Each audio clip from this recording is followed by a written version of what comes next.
మేరకు కార్యాచరణ చేసి సైబరాబాద్ నగరాన్ని నిర్మించి సైబరాబాద్ అనే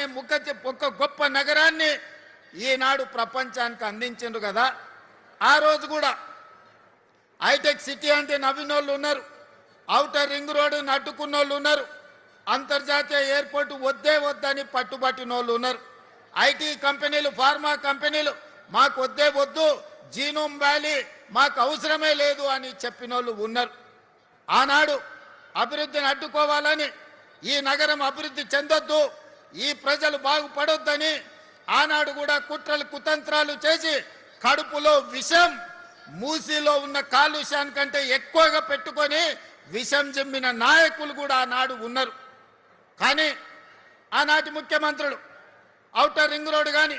హైటెక్ సిటీ కానీ, అంతర్జాతీయ ఎయిర్పోర్ట్ కానీ, ఐటీ కంపెనీలను కానీ, జీనోమ్ వ్యాలీని కానీ,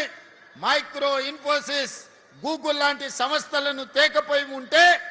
ఈనాడు 10 లక్షల మంది తెలంగాణ యువకులకు ప్రపంచం నలుమూలల ఐటీ నిపుణులుగా రాణించవాళ్ళ